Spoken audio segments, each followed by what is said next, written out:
Up 12s? Are we live? We are live. What up, 12s? It's your boy Turbo Robert Turbin. Guess who's hosting today? Yours truly. You see him right here. That means it's going to be a show. Welcome to the Seahawks Squad Show live today. We're going to have a lot of fun, a lot of things to talk about. Can't wait to get to it. It's your boy, like I said, Robert Turbin, aka Turbo, and I am playing devil's advocate today. I'm Chris Crawford. I'm excited for Turbo to play devil's advocate, and I'll also petition to abolish the 10 a.m. kickoff. And my name is Rob Rang. I'm eager to break down a game in which number 1 overall pick Cam Ward flashed his big playability, but the Seahawks still emerged victorious. Hey 12, it's the Seahawks Squad. Everything Seattle Seahawks every week. Breaking down all the big hits and game-changing plays from the Emerald City. The way only the Locked On Podcast Network can. Get loud, 12s. The Seahawks Squad Show starts now. What up, everybody? It's your boy Turbo Robert Turbin. We're without our man Anders today, but that's all right because your boy, yours truly, is going to be hosting today. He is at a baby shower today, all right? So we are sending him all the love and support. Oh, yeah. Do we know the name of the baby? Does anybody We don't know? yet. We don't We yet. don't know. But we know Anders is going to be a good papa, and we're going to make sure that ball is placed in the little boy or little girl's left hand to make sure that we get lots and lots of money out of her because we know that the left-handed specialists, they're important, whatever she's going to do, for sure. That is right. Well, we want to welcome everybody to the Seahawks Squad Show post-game. This show is sponsored by PrizePicks. You know what it is. Download the PrizePicks app today and use code LOCKEDONNFL. I repeat, Locked On NFL to get $50 in lineups after you play your first $5 lineup. Okay, a lot of stuff to get to today. A very interesting game for our Seattle Seahawks in this matchup against the Tennessee Titans. Just want to get your overall take. Okay, we won't get into too much detail yet. Just high level. Chris Crawford, how you feeling about the Seahawks after this victory? I mean, a dub is a dub. I really would have liked to have seen a better final 15 to 20 minutes, but you get the win and you're 8-3. You continue to be dominant on the road. That's now 5-1 on the road. And, you know, all of my thoughts about, hey, they can't possibly be as good as they were on the road in 2025 nope, absolutely. They've been just as good, if not better. I always felt like the Seahawks were in control of this game. I wish they would have taken more advantage of some opportunities because this easily could have been a mollywhopping. This could have been an absolute debacle of a score. And I know they win by 6, and that's a little misleading because they get a garbage time adjacent touchdown to end the game. But there were some opportunities to put up 50 in this game and to limit the Titans to about 10 as well. Obviously, 1 touchdown coming on a punt return. We can talk about that for sure. It's a good win. Any win in the NFL is a good win. And boy, the Titans just, looking at some of the guys in the box score, some of these guys have a chance. Like Rob, we can talk about Cam Ward for sure, a guy who has some P&W ties and I thought played probably his best game as a member of the Titans. But I sure would have liked to have seen a little bit more domination. But that's also a compliment to the Seahawks. Like, the fact that you expect more out of them, you only have expectations if you believe in the team, right? I don't have expectations for the New York Giants. I don't have expectations for the Las Vegas Raiders. I have expectations for the Seattle Seahawks. So that you get a win and feel a little disappointed, that's more of a compliment than an insult, in my humble estimation. Well, Seahawks still get it done. And very interesting what you said, Chris. Garbage time could have turned into significant time had the Tennessee Titans recovered an onside kick at the end of the game. Rob Ring, the front office professional. Yes. Let us know what you're thinking about the game today. Well, I have to kind of echo what Chris just said, and that it was a good outcome for the Seahawks. I felt like it could have been a great outcome for the Seahawks, just in terms of the final score. I am not somebody who really pays much attention to the betting lines and things of that nature, but I'm sure that the Seahawks were favored by more than the 6 points of the final score. Of course, it was 30-24 was the final here. Again, just acknowledging the number 1 overall pick, Cam Ward. Obviously, he had his spectacular final season at the University of Miami, but of course, Washington State Cougar fans out there are going to be remembering what he was able to do for the team in Pullman. And so it was exciting. And the same type of backyard football, that exciting brand of football, which Cam Ward had so much success with at the collegiate level. That's exactly what he brought to the Tennessee Titans. And it's funny. We're obviously just less than a few days away now from Thanksgiving. And to me, this almost felt like when I am at the dinner table for Thanksgiving, gentlemen, in that I overeat early, the way that maybe Jackson Smith-Njigba did with a couple of his big plays. And then you just kind of find yourself almost falling asleep a little bit in the second half of this game before you get a little bit of dessert there at the end, where it was Seattle kind of finishing things up. And it's like, you just feel like you over consumed at times, and you could have just made some smart decisions by, staggering your meals out a little bit further. And instead it felt like Seattle went kind of all in early on, and then just kind of, a little bit of, trichinosis or whatever, where you kind of, as the game goes on, just kind of are lulled to sleep a little bit, allowed Tennessee to get back into the football game. Ultimately, again, the fact that Gray Zabel played the game that he did, just showing his toughness and the fact that it was not a significant injury, obviously, that Seattle was again able to rush for over 100 yards, that Sam Darnold and the offense did not have any turnovers. I think there's an awful lot of very good things that came out of this victory. It maybe wasn't the splashiest victory, and maybe a lot of people were expecting this to be a complete blowout given the Tennessee Titans record. But I thought that the Titans, other than some miscues, some penalties here and there, if they played hard and the Seahawks still were able to take that punch in the chin and still be the one standing up when the bell rang. I love the Thanksgiving reference there, Rob Rang. We call that the itis. Okay, you catch the itis. All right, when you get a little sleepy there, you eat too much early, you catch the itis and catch yourself napping a little bit before you wake up again for dessert. A great reference there in terms of Thanksgiving and how the Seahawks played in today's game. I thought overall the Seahawks came into the game with a very safe game plan, offensively and on defense. They didn't bring a lot of pressure defensively in terms of blitz. They wanted to trust their front four, and they had a lot of success in that. Okay, I think about 6 or 7 sacks in this ball game, and that was due to how, the front four was able to bring pressure. And then offensively, it wasn't putting Sam Darnold into positions where he was uncomfortable, right? If it wasn't there, he threw the football away. He took the check down.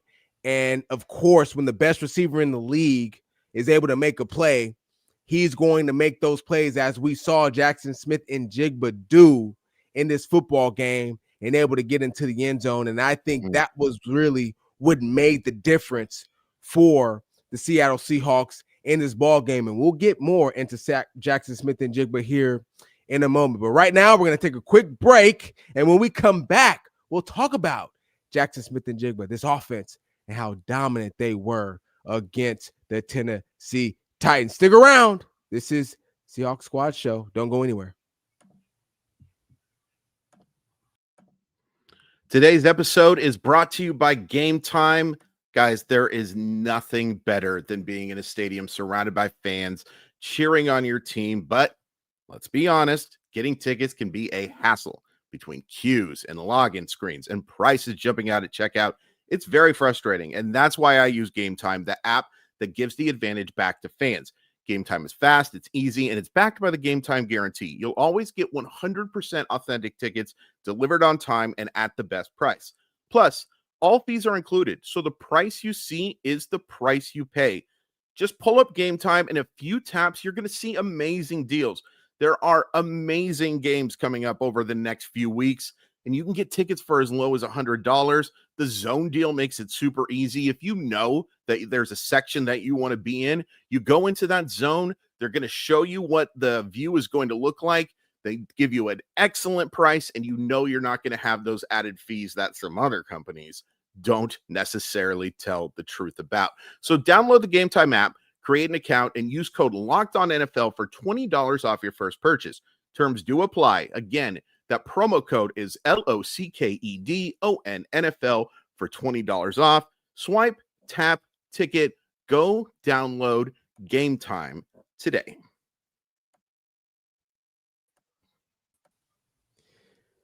All right, everybody, welcome back to Locked On the Seahawks Squad show, brought to you by PrizePicks. Download the PrizePicks app today and use code LOCKEDONNFL to get $50 in lineups after you play your first $5 lineup. All right, this is what I want to get to. I want to get to the wide receivers. Okay. Yeah. First, let's talk about the positives. Jackson Smith-Njigba, the new all-time leading receiver in Seahawks history. I gotta know, Chris Crawford. I gotta know, how are you feeling about this young man and what he's been able to do this season and over his career? So I'm gonna be honest with you. I sometimes struggle being too crazy about JSN because it feels cheap, because I'm just staring at like 15 autographed Jackson Smith-Njigba rookie cards. Like I'm literally looking at him. I turn my camera around, but my apartment is just disgusting. So I'm not going to do that to you. But I believed in this guy from the jump. As soon as I watched this guy play against Utah in that Rose Bowl, I was like, okay, this is a special football player. And I got some of the concerns about like whether or not he was an outside guy or whether or not he was a ceiling versus floor player, right? We talk about those in the NFL all the time. Is he that type of guy who is going to be a really solid complementary wide receiver, but maybe doesn't quite have all that? Gone, thrown out the window. This is an elite playmaker, and the Seattle Seahawks are not anywhere close to where they are without Jackson Smith-Njigba. That's 63-yard touchdown, man. I mean, that's special stuff. And there's some really good wide receivers in the NFL. Jamar Chase, Justin Jefferson, guys who didn't go to LSU also are apparently pretty good too. LSU and Ohio State seem to have kind of a little bit of a lock on this right now.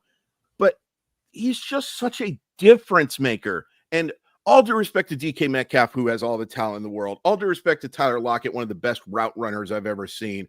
All due respect to Angry Doug Baldwin, who was just such a fun player to watch. Jackson Smith-Njigba, I'm just barely, despite looking at this and this, I'm too young to remember Steve Largent. Jackson Smith-Njigba is the best wide receiver I've seen play for the Seattle Seahawks. And it may not be all that close, as it's a small amount what he's done, but what he's done is so overwhelming.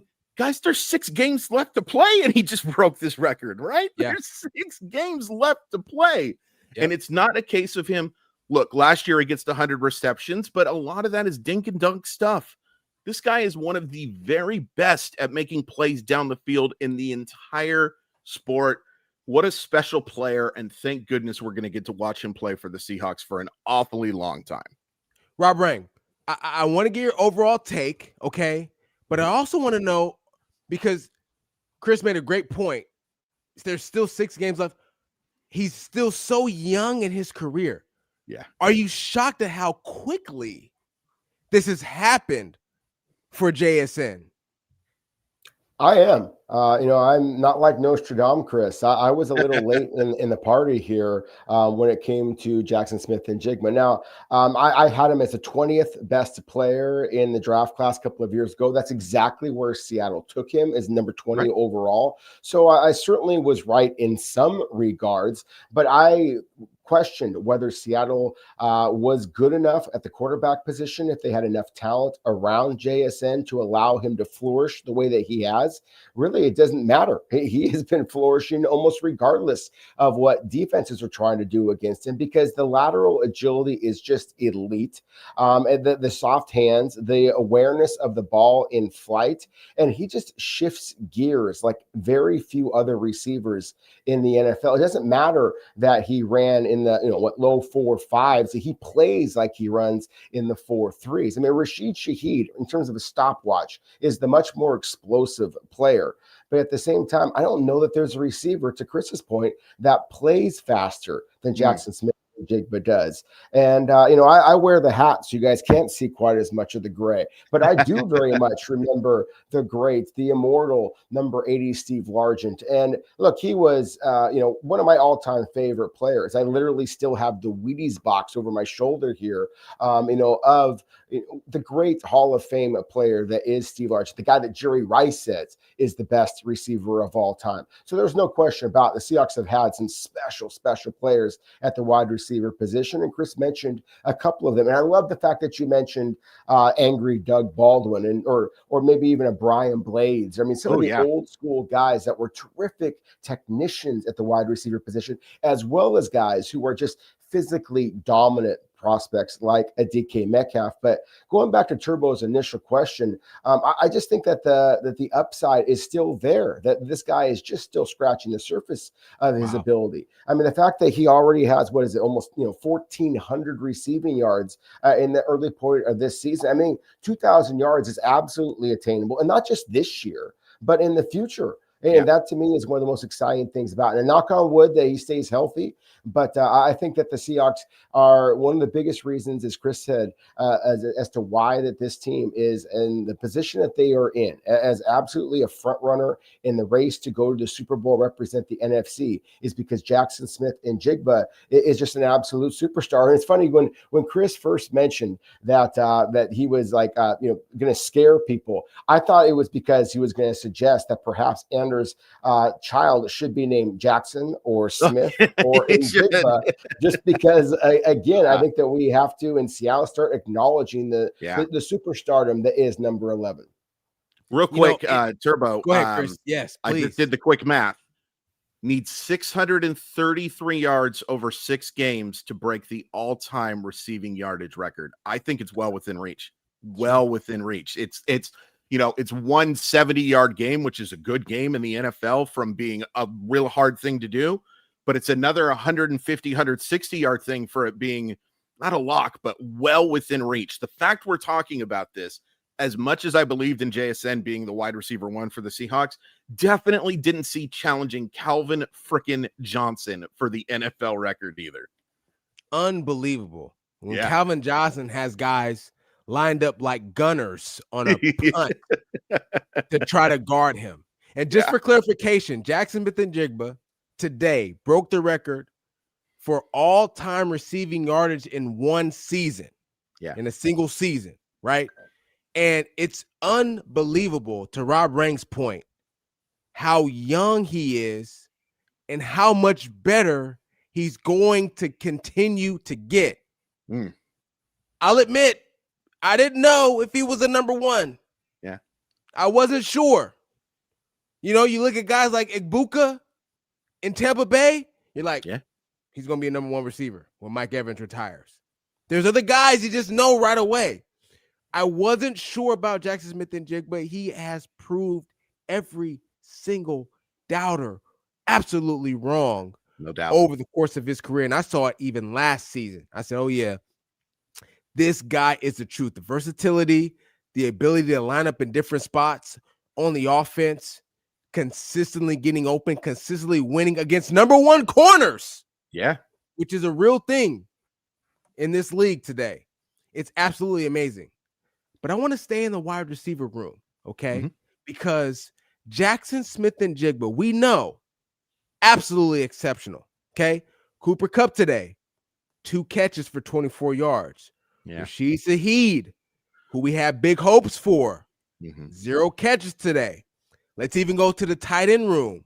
All right, A.J. Barner, Elijah Arroyo combined 3 catches for 23 yards. Chris Crawford. Do we need more production from these other guys if the Seahawks want to check the box on the goals that they have this season in terms of playoffs and beyond? I think so. And, I'm starting to get a little, and I know it's a small sample, but maybe the fact that it's a small sample is the reason I'm concerned with whether or not Shaheed can be a true difference. And difference maker is such a strong word, but how much impact he can make offensively. I think he'll make an impact on special teams. I'll not Nostradamus Chris it up and say that he will have a return for a touchdown, maybe even 2 over these final 6 weeks. But I need to see more. And, we can talk about Sam Darnold. I think there were some accuracy issues that could have had those numbers a little higher for those receivers today. But I still need to see more. I need to see Cooper Kupp make more plays down the field. I need to see Shaheed show me that elite north-south ability, as well as the ability to get east-west, because he can just absolutely fly when he has the ball. And I think it's worth pointing out, no Torrey Horton, and I think that guy is probably the Seahawks' second best wide receiver right now. And that's more of a compliment to him than necessarily an insult to those guys. But not having him has been a major factor in the passing game over the last couple of weeks. But I need to definitely see more from this passing game.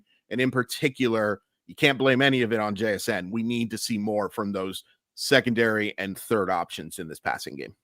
Rob Rang, talk to me. Yeah, I have to agree with Chris there again. I just think that part of the reason why it is absolutely believable that JSN can wind up breaking the NFL's single season all-time record set by Calvin Johnson for the most receiving yards in history is because Seattle does not have a established number 2 receiver at this point.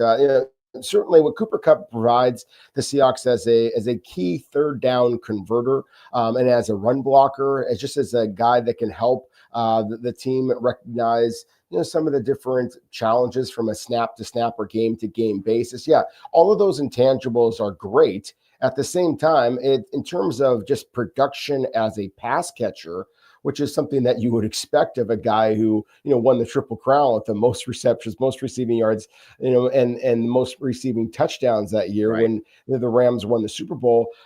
You're expecting more. And so I think that you make a good point, Chris, as far as Torrey Horton being Seattle's number 2 wide receiver. I mean, certainly from the statistical standpoint, he is that easily. He's got 5 receiving touchdowns. Cooper Kupp has 1. And so again, I think that you can, that is maybe a strong take for some people out there who don't pay much attention to the Seahawks, from a national perspective. But if you're truly locked on Seahawks, then that Torrey Horton has been an absolute game changer for the Seahawks. And to Turbo's point, that we haven't seen that yet from Rashid Shaheed, and that's why this is a conversation, frankly, that has to happen. I think that Rashid Shaheed and Sam Darnold need to get on the same page. It has not been there yet. Most famously or infamously, I guess at this point, is the inability for Darnold to make that connection with Rashid Shaheed on the long touchdown opportunity against the Los Angeles Rams a week and a half ago, or 2 weeks ago now, or I guess 2 games ago, I should say. Right. But that's the thing, is there were opportunities in this game as well. Hell, there were opportunities against the Rams where Rashid Shaheed was wide open and Darnold looked elsewhere. So I do think that there is a capper right now on what Seattle is able to do, to Turbo's point, until they get another receiver, whether it be a tight end or I would like it to be a wide receiver that is able to consistently draw some of the pressure off of JSN and make Seattle's offense much more versatile, much more difficult to defend. Real quick, because you guys make great points, exceptional points, okay, in terms of Rashid Shaheed. Do you feel, Chris Crawford, getting Rashid Shaheed on this football team was Seattle trying to maybe help open things up for Cooper Kupp? Because that hasn't been there either. And when we signed him, he was supposed to be that bona fide number 2. Right. But from a production standpoint, it hasn't been there. No, it hasn't been there. I think that's a great question. And I think that, without being in that locker room, I have a 500-yard restraining order. It is what it is. No, it's I do think that was kind of probably part of what they were doing, on top of the fact that, Kupp has been banged up, which has been a recurring theme. Torrey Horton obviously dealing with injury stuff. Some of it, I think, was just about getting a body, but it makes sense, right? That guy who can take out the middle of the field, that guy who can stretch the field, opening things up underneath from Cooper Kupp, who is one of the best, most productive underneath receivers that we have seen in this decade, right? It should have been in hindsight, and not even hindsight, like it makes sense that you would have that opening. I'm just not sure if Cooper Kupp is the same guy anymore. Yeah. And I hate saying that, but I just don't see a guy who can be much more than a third or fourth option on a really good football team. And there's a few guys for the Seahawks, I think that's true. I think Shaheed is typically a third or fourth guy on that team. They don't have an elite tight end. They have some good tight ends. They weren't very productive today, but they have some good tight ends who aren't there yet. I think Elijah Arroyo could get there. But to answer your question, yeah, I think that's one of the reasons you got Shaheed, was to open things up, take away some of that safety help for JSN, but also opening things up for Cooper Kupp underneath. And it just hasn't quite been there yet. Rob Rang, your take. Yeah, I do think that that's part of the reason why that the Seahawks brought in Rashid Shaheed. I also think that there was some questions about Torrey Horton, and he's of course dealing with a shin injury right now. And I wonder if Seattle recognized that, and also are just concerned that there might be future injuries. Of course, he struggled with injuries throughout his collegiate career as well, and so I do think that was part of the reason why Seattle made the move for Shaheed. And it's funny because while their body types are different, Turbo, you played with a guy in Percy Harvin that to me also kind of tilted the field a little bit. And I don't want to waste the time by talking about what Percy Harvin was or was not off the field or in the locker room. I just mean his explosiveness on the field, the way that forced defenses to just account for him on special teams, account for him when he was in the backfield or doing jet sweeps and things of that nature. I think Rashid Shaheed is actually more of a versatile route runner than maybe Percy Harvin was, just because he's a taller guy. But at the same time, I think that his big play speed does make things difficult, and that's one of the reasons why John Schneider made the move to bring in Percy Harvin back in your time when the Seahawks were winning the Super Bowl. And I think that's basically what they were thinking now as well, is that they needed somebody else who could be a dynamic playmaker, and whether he's making the plays himself. Either way, they are drawing attention from the defense just because of the explosive speed at which they possess. And I'm curious your thoughts, having played with Percy Harvin. If you see similar traits with Rashid Shaheed, and maybe if you think that that's some of the reason why Seattle made this move. Well, especially in the return game, when Shaheed first came to the team, I didn't really think his impact was going to be at wide receiver, because we were already good there. I thought we needed a playmaker in the return game, and he had some good returns today against the Tennessee Titans. And I thought that's where the majority of his impact was going to be, and I continue to feel that. Here's the one thing I will say. I know Cooper Kupp is frustrated, and I don't know because I talked to him, but I know because of experience, and I can tell you as a former player, sure. We never know, and Rob, you know this because you're a scout. We never know we're slowing down until it becomes an actual reality. We train. Every offseason we train. We feel good. We're doing our drills. We're in and out of cuts. We're lifting.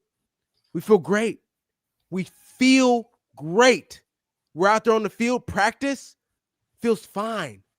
But the game tape is always the tell of the tale. It's always the result. And although we might feel great and we might look great and our body fat percentage may be down and we may be in great shape, the results are always the thing that tells the tale.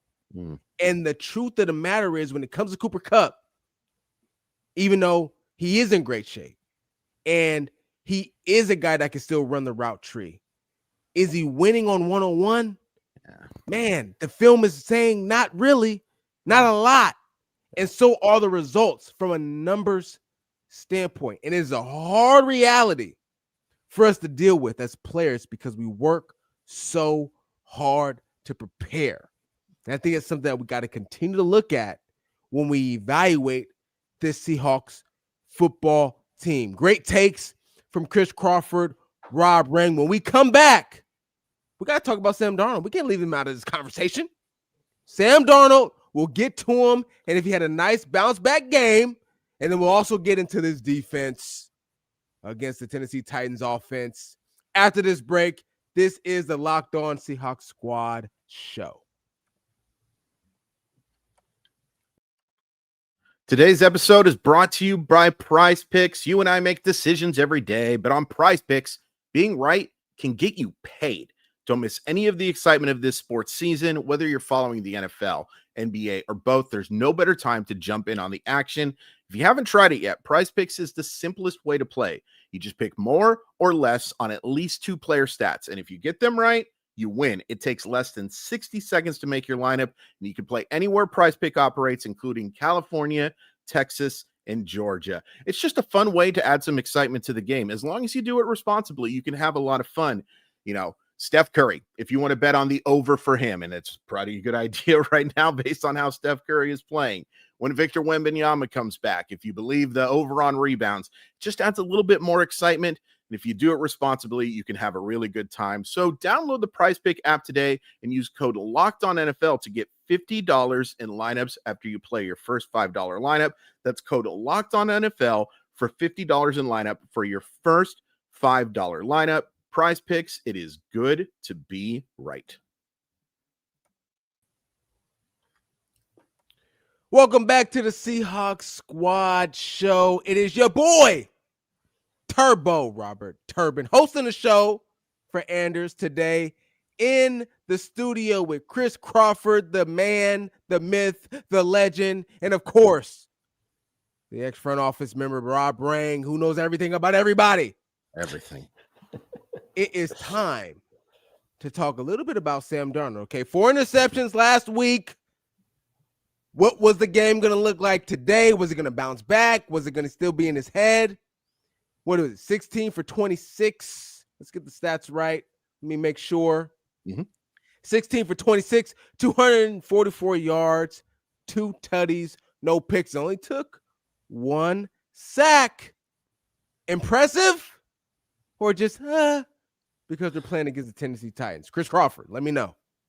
Somewhere in between, but I will say it's great to see a bounce back and no turnovers. Like, and I don't want to be too patronizing here. This guy was legitimately in the MVP conversation prior to last week, so I don't want to be like, congratulations, buddy, you didn't throw an interception. Good for you. No, like, there were some accuracy issues. There were some throws that he could have made in the second half that would have put this game away a lot quicker that he missed on. And I think that that's a little concerning, but overall, I thought he had a pretty solid day.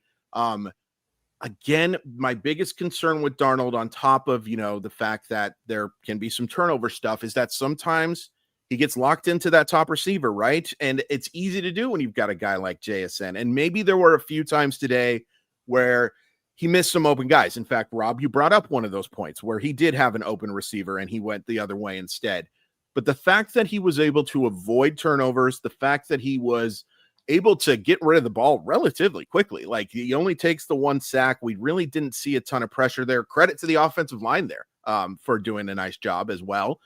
Gray Zabel, you are just an absolute magnificent football player.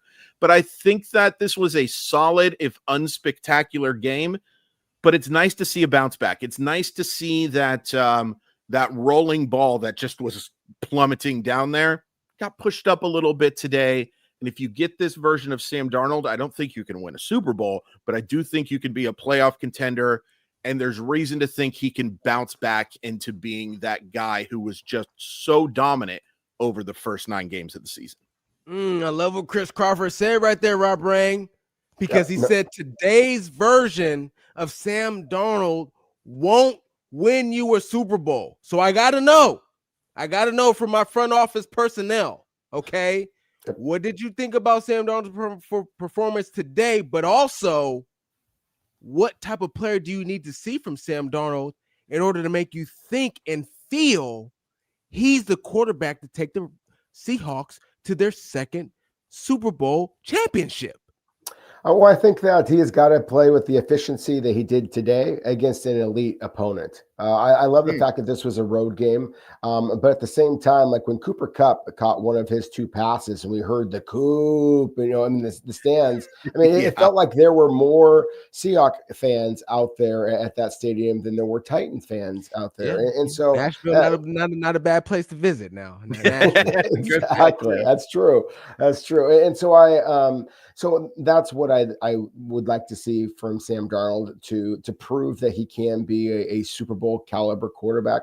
But I love the efficiency today. I love the aggression to go for that deep ball. That was a 3rd down shot that they took for that big 68-yard touchdown, I believe it was, to Jackson Smith and Njigba. It was another well-thrown deep ball. I loved the aggression with which he threw the ball. He was back to making decisions very quickly. He didn't have the ball in his hands very long.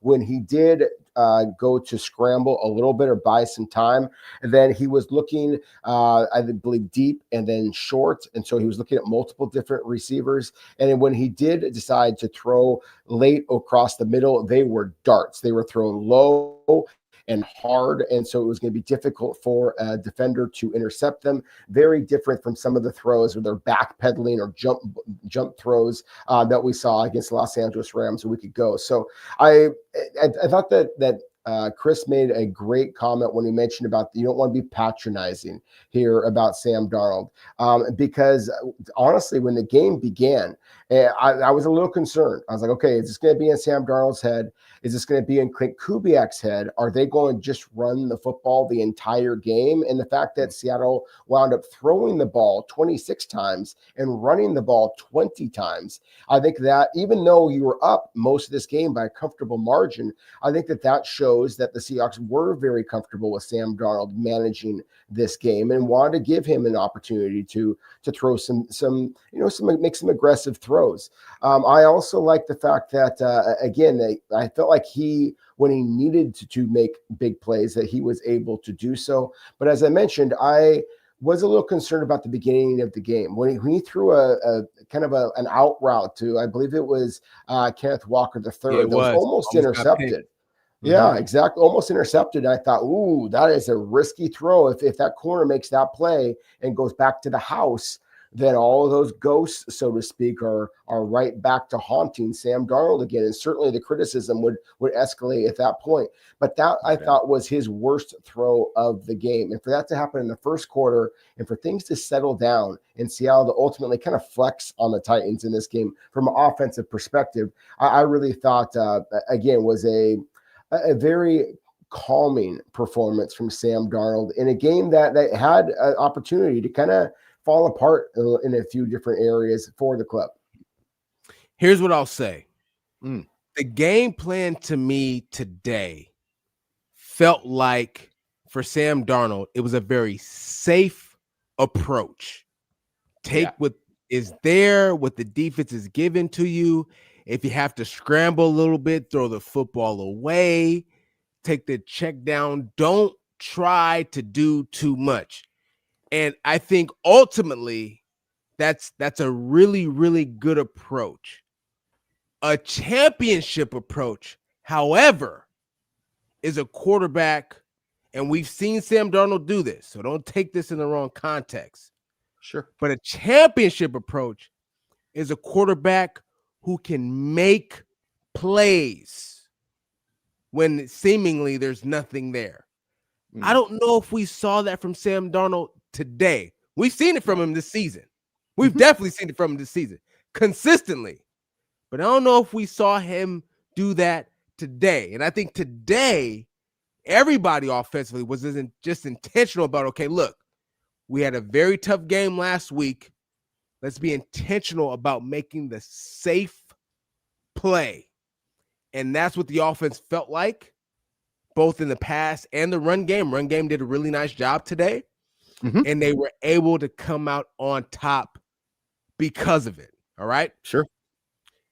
Let's talk about this defense now a little bit. Let's transition over to the dark side. All right? Because this defense, especially early, caused a lot of problems against the Tennessee Titans. This front four was making problems there for the number 1 overall pick, Cam Ward. I remember last week, Anders talked about, man, Cam Ward's legs might be a problem, and it served to be so at moments in this game. But overall, this defense was able to contain Chris Crawford. What did you see from this defense for the Seahawks? I thought outside of the very first drive and then a little bit towards the end of the game where, you talked about safety. I think the Seahawks defense played very safe in the second half. Just keep everything in front of you. If they get a couple of tutties, we're up by 20. It's okay, right? I thought outside of that, the Seahawks defense was outstanding. The front four was so good today. So good. And, Cam Ward made some plays with his legs, like you mentioned, and I'm always surprised he doesn't. And it's a good thing that he wants to be a pocket passer, but with that team, man, any chance for them to win, you need Cam Ward to be a dual threat option because they just don't have the guys. They just do not have the assets that are necessary to compete with teams like the Seahawks. I thought they were really solid. There were some missed opportunities on defense as well. Maybe some plays that could have been made that could have, again, put this game away. But overall, it was another outstanding effort. 24 points is disappointing for that Seahawk defense because, one comes on the punt return, which is just a blown coverage. And, DK's got a chance to be a pretty good little player, I think. A nice little value find for them in the 4th round. But, that can't happen.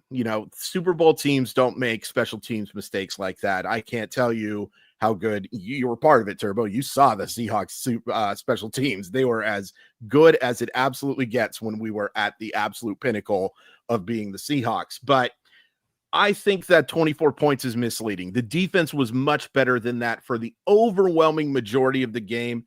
And I also want to give credit. I think they made some adjustments after that first drive. They kind of saw this is what Tennessee's game plan is going to be. There's going to be some rollout. There's going to be some play actions to roll out passes to the tight end. They're going to have that part of the game plan. They did a pretty nice job stopping that up until when they get the big lead and they make some throws. Long story short, I'm talking way too much. I thought the Seahawks played very well defensively today. Rob Rang, the Tennessee Titans had a drive to start the game. 15 plays, 63 yards. They took 9 minutes and 9 seconds off the clock, resulted in the field goal. In the third quarter, they went 9 plays, 73 yards, took 5 minutes and 22 seconds off the clock, scored a touchdown. They were 5 for 7 on 4th down today against the Seahawks defense. Does any of that concern you guys when we look at the Seahawks defense? It doesn't concern me that much, to be honest with you. And I'll give you a couple of reasons why. For one, I think that, look, it's the NFL, and they've had a week to prepare as well. And so the fact that the Tennessee Titans opening drive, they were able to march their way down the field. Look, give them some credit. As Chris said, I thought that Seattle did a nice job of adjusting. Recognizing the fact that Cam Ward was going to be more aggressive running the football in this particular game than he has all season long. He had more rushing attempts. He had more rushing yards in this game than, again, any other game so far this season. And then to your point, Turbo, the Tennessee Titans were ultra aggressive when it came to 4th down. And I think that that's because they were, frankly, a little bit desperate, that they recognized they were outclassed in terms of just talent. And so if they wanted to keep this game competitive, they were going to have to roll the dice and try to, keep the ball out of Sam Darnold's hands and also try to just maximize their opportunities. And again, I think you got to give them some credit. This is a young, hungry team that was hoping to get that home victory and excite the fan base. So I'm not overly concerned because I do think that ultimately Seattle did play a little bit of vanilla kind of coverage is in the back and just allowed their front four basically to wreak havoc.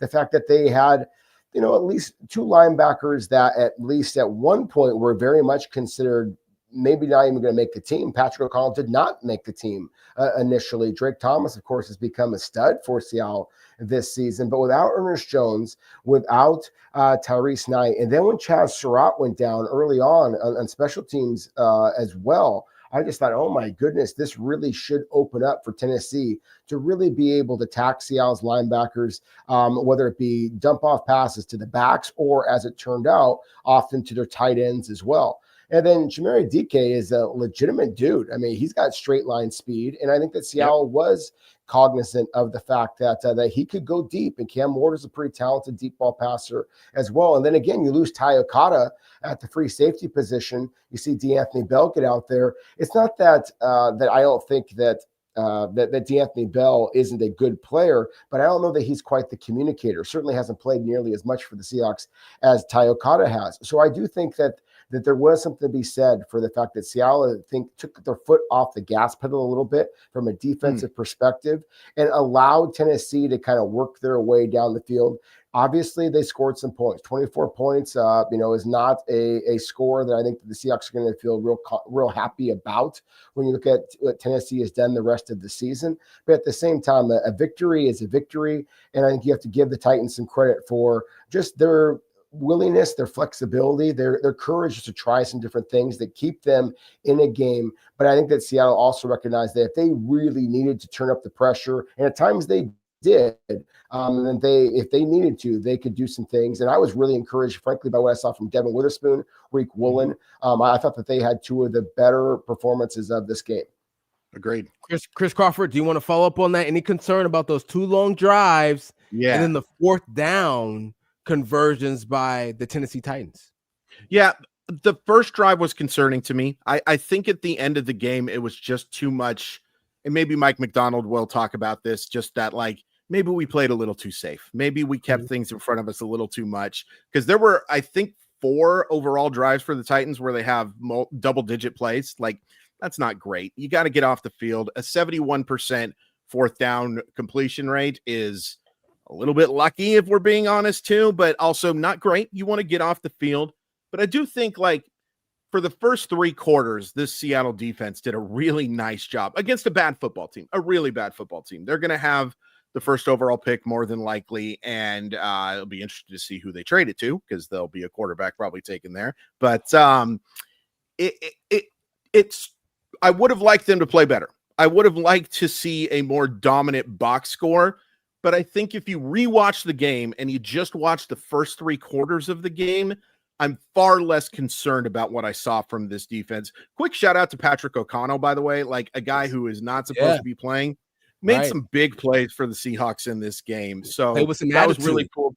Yeah, absolutely. And, you know, our buddy Ryan Divish, I'm sorry that Montana lost into Montana State last week, but you got to see a Montana boy make some plays for the Seahawks today. Yeah, awesome job. Awesome stuff. All right, listen, we're going to take one more quick break. When we come back, I want to and you guys, get ready for this, okay?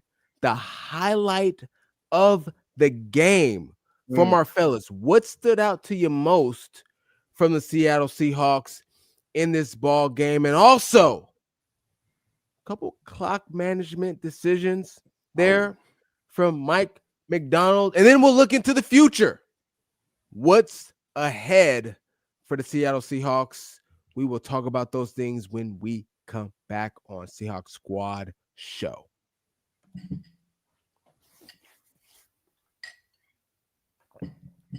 Welcome back to the Locked On Seahawks Squad Show. It's your boy, yours truly, Turbo, Robert Turbin. I'm here with Chris Crawford, who can predict pretty much anything in the future. Okay, sure. He's a psychic.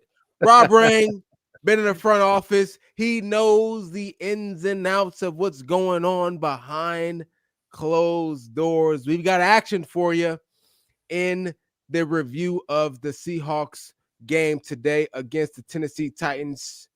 The thing I want to ask you guys coming up here right now, there's always highs and lows in every game. Yeah. All right. But when you look at the Seahawks games today, what was the highlight of this ball game that you feel like is the most positive piece in the matchup against the Tennessee Titans in today's game. Chris Crawford, I'll start with you. So I'm going to take the easiest one, and I was praying that you'd go to me first because I just happened to rewatch it on YouTube.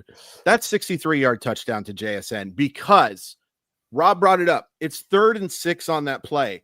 I went and watched the replay. I was like, oh, did JSN like make some sick move on the corner or something? Not. JSN just ran. He just ran a complete go route, and Sam Darnold threw him open. That was what probably as good a throw as I've seen from Sam Darnold. And again, that's not an insult to Sam Darnold. There's been some absolute dimes from Darnold in 2025, but he threw him open on 3rd and 6. What are we talking about here if you don't make that completion? You know, it's a 3-3 football game. You're keeping the Titans in the game, right? That's the big thing. I think crappy teams, you just don't want them to stick around because you just never know what can happen. A bad break, a fumble, or something like that. But that was a perfect throw, and also an example of the fact that JSN straight line speed can absolutely win in the NFL, because it wasn't shake and bake. It wasn't a L stick. It wasn't anything like that. It was just, I'm fast. You're not as fast as me. My quarterback's going to put the ball right on the money and put it into my biscuits, and I'm going to take it to the house. And that to me was, once that play was made, yeah, I know it ends up being a 6-point game. And I know that onside kick, oh boy, oh boy, oh boy, was I nervous, because this would not have been a fun show if they recover that and some other stuff happens. But I felt awfully confident that the Seahawks were going to be just fine once that connection happened. Rob Rang, give it to me. Give me your highlight of the game for the Seahawks today. Yeah, I certainly have to echo what Chris just said about the long touchdown to JSN. That was the most exciting play. From a scouting perspective, I'm always looking for the plays that just demonstrate some type of extraordinary power or speed or instincts. And I love the fact that Turbo, you mentioned, I think I can't remember, actually. I can't remember which one of you mentioned Patrick O'Connell by name, but just like the attitude, the physicality that he demonstrated, I think that was exciting as well. But there was, I've been kind of mentioning the linebackers getting hurt, the safety, Ty Okada getting hurt, and we have not yet mentioned Nick Eamon-Warry. And talk about a guy who has that straight line speed and just makes incredible plays. And it's becoming routine. It's becoming something that we can expect now from him. There was a play in which Cam Ward bought some time, threw a little dump off pass to Tyjae Spears, their running back, that he breaks like 3 or 4 tackles. And Nick Eamon-Warry just puts on, he just hits the accelerator button basically, and is able to drag Spears down. It looked like it was going to be, a play that was at least going to get Tennessee a first down, and could have been a big play. Instead, winds up basically being a 3rd down play that ultimately forced, I can't remember if Tennessee punted at that point or if it was one of the many times in which they went for it on 4th down. But it was a wow play. It was this is a guy that can play linebacker, he can play safety. He is one of those players that I just call an eraser. I love in defense now. You're seeing these guys, the Derwin James, the Kyle Hamiltons, that can basically play all over the field. They can match up just about anywhere. The Seahawks have one of those guys in Nick Eamon-Warry. It seems like game after game now we are seeing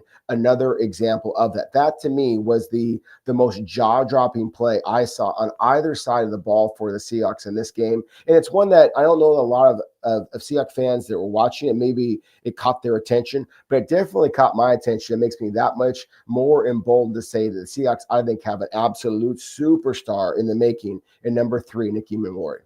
Love those examples. Real quick, I think the thing too with Eamon-Warry is that they asked him to do more today than they have, I think, all season. Especially with the Okada injury, like play in the box, and then at times, having to play a little bit deeper just because of the fact that Okada wasn't available. Boy, this team needs love back really bad. Like that guy, I think that's another thing that can't be overstated, is that they are missing one of their most important secondary members, not just secondary members, one of their most important players, period, in Julian Love. Boy, oh boy, do they miss him right now. But I really love that Eamon-Warry shout out, because they're asking him to do more and more. And then today it escalated because of the Okada injury and because of the way the Titans were playing. He's going to be a star. He's going to be an absolute superstar in this league. Yeah, that's an incredible point. Not only are they asking him to do more, but then he's able to execute. The reason why you ask a guy to do more is because you believe he can actually do it. Amen. And so for this guy to be as young as he is, to be able to execute on all of those roles, I'll tell you what, most rookies that come into the league, they know their job. They don't know everybody else's. They don't know everybody else's job like that. So to be able to make the adjustment is a testament to his IQ of the game. I love the fact that you guys brought up those points. The thing that really stuck out to me, Tennessee Titans, I think it was a 90-yard punt return to the house, DK. Yeah.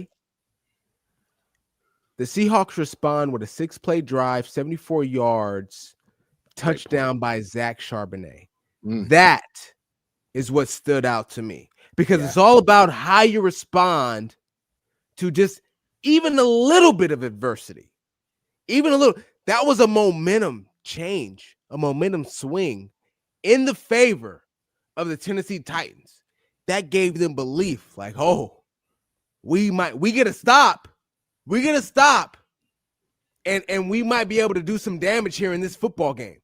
And the Seahawks said, hold up. Wait a minute. We're no. This is our game. This is our game today. We're going to put together a 6-play drive, 74 yards. We're going to get the ball to Zach Charbonnet, and we're going to score a touchdown, and that's exactly what they did. The answer is what was most impressive to me from the Seahawks today. That is something that they need to continue to do going forward if they want to be a championship caliber team, answering those adverse moments in the middle of a big game. That's a great especially point. when they're trying to respond after a loss. Yeah, real quick, Turbo, a couple of things. Number one, I think that's a great point too, because the play before the punt, Darnold misses a throw to Cooper Kupp. He misses a throw that should have completed that and kept that drive going. And then the very next play, but I wanted to ask you, especially Turbo, as a guy who's been out there, was that on Michael Dixon? Did he outkick his coverage on that punt, or is that just poor coverage from the special teams, or both? It's just poor coverage. It's just poor coverage. Because the punter sometimes is going to kick a deep one. Sure. You have to be able to spread out and be in your lanes. Everybody was on the right side of the coverage right there. And that's how he was able to come to the other side, the left side of the defense there, and be able to get leverage and score the touchdown. And so you got to be disciplined in your lanes. And sometimes when you're running down, you just get caught. You get caught in the fray. Everybody gets caught on one side, and that's how returns. And they set it up that way. Returns are set up to get everybody on one side so we can get the edge. And credit to Tennessee, the Titans, they executed it perfectly on that play. One thing I want to get to real quick before we just get to the outlook of our next ball matchup against the Vikings is I thought there was a little bit of a questionable fourth quarter a play call there by the Tennessee Titans, by the Seattle Seahawks. It's fourth down. Okay. They decide it's 5 minutes and 15 seconds left in the fourth quarter. Yeah. All right. Tennessee has one timeout left, and the Seahawks decide to throw the football, and we end up getting a sack. Yeah. Did you like the choice there to go for it on fourth down? And if we do go for it, you feel like we should have ran the ball instead? Chris, I'll start with you. So I'm okay with throwing on 4th and 3. Like it's if it was 4th and 2 shorter, I'm probably just trying to run. And I like the trust in the defense there that, hey, we believe that this team cannot drive the field on us. This was one case where I would have put my faith in Michael Dixon to get the ball inside the 2 or 3 and make that team go 97 yards, right? Make them go 97 and use up the overwhelming majority of the clock. I'm normally a go for it guy. I'm normally an aggressive analytic dork that likes the to go for it on fourth down. But in that situation, especially with like the Titans had one drive that entire game up to that point where they had put points on the board, and it was the first drive of the game. The only other points they had scored were on the punt return for the touchdown. I'm probably just kicking it there, and hindsight 2020, all that stuff. Maybe you're rolling out a little more, something a little bit easier for a completion, so they get the ball at like the 37, 38 or something like that. Did give them the shorter field, but overall, I think that is one of the rare times where I say let the punter do what the punter does. Rob, give me a quick one. Yeah, I agree with that. I mean, I'm very much old school. I'm punting the football there. I do think that Mike McDonald has heard some of the criticism that people have had and said, hey, you have an opportunity to step on their throat. You believe in your defense. Even if you don't get this, you're holding Tennessee's offense fair, for the most part, out of the end zone, then why not just go for it? So I think that he, kind of listened to the two different things on each of our shoulders, and what was talking to him at that moment was to go for it, to trust his quarterback. I think that it was, ultimately a mistake. Obviously, as Chris said, hindsight's 2020. But I do think that again, I think the reason why he did it is because he had such faith in not only his quarterback but also in his defense, and ultimately he was right, because a win is a win is a win.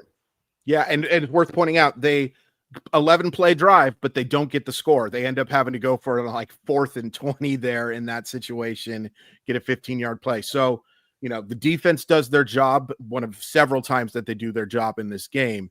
But man, make them go 98 yards. Make them use up that fourth quarter clock. I admire the fact that, hey, if you do get it there, the game's over. It's finito. You can just probably run out the clock, if you maybe not run out the clock, but pretty darn close to it. But that's a situation where I trust my defense very much to just not give up a 98-yard drive. Yeah, I wanted to get that question in because I just felt like, I get the aggression, but I would have liked to see the Seahawks punt in that situation. And, for future opportunities, you got to look at that. And hopefully you make the right decision down the road. All right, let's wrap up with this. Vikings coming up. They struggled. Oof. They struggled today, right? They struggled today against the Green Bay Packers. There's Green Bay Packers defense able to take advantage of a young J.J. McCarthy and this Vikings offense. Quick outlook. This matchup, Seahawks, Vikings. What are you looking at, Chris Crawford? I mean, based on how the Vikings have just played offensively over these last few weeks, it should be a game that you win convincingly. Again, in the NFL is really hard to do, but it's you have to be overwhelming favorites. JJ McCarthy has a long way to go. There's no doubt that guy has talent, but there is a long way to go. And, as good as JJ is, as good as Jordan Addison is, TJ Hawkinson, they've got some guys there. But if you get the loud Seahawk crowd that we're accustomed to in that game, and you give them harder to make adjustments, especially for a quarterback as young as JJ McCarthy is, this should be a game the Seahawks win. If they are truly contenders, this is the type of game that you should win convincingly. Rob Rang, anything about the Vikings that concerns you in this matchup? Yeah, I mean, obviously they're going to know Sam Darnold very well, and so they're going to be looking for opportunities to try to rattle him a little bit, and so I'm very curious to see how Sam Darnold responds to what ultimately is a possible kind of revenge game, and to see if Seattle, if that home crowd can be what the factor that the Lambeau Field crowd was against JJ McCarthy and the Vikings this past week. Seattle doesn't have a guy like a Micah Parsons off the edge. They've got a better defense, in my opinion, overall, however. So can they continue to rile the quarterback, just like Chris mentioned? Oh, great points by Chris Crawford, Rob Rang. Thank you guys so much for your insights. It's been an awesome episode today. It's your boy, Turbo Robert Turbin, filling in for Anders today as your host. I hope you guys enjoyed it. Quick shout out. You I don't want to patronize you. Outstanding job, man. Filling in like this, man. You crushed it. I had no doubt that it was going to go great, but kudos to you, my friend. Put it on the reel and make sure you get that bag with the next contract, because you have that versatility. You've got the host, you've got all of that stuff. Awesome job by Turbo. Thanks a lot. I appreciate that by Chris Crawford. And thank you all for tuning in. Reminder, today's episode is brought to you by PrizePicks. Download the PrizePicks app today and use code LOCKEDONNFL. That's right, code LOCKEDONNFL to get $50 in lineups after you play your first $5 lineup. This has been an incredible episode with two of the most intelligent folks in the Seahawks community. Chris Crawford, Rob Rain. Appreciate you guys being on the episode today. Appreciate you all tuning in. We will be on again later on this week to preview the matchup between the Seahawks and the Vikings. Can't wait to do it. Can't wait to see you all there.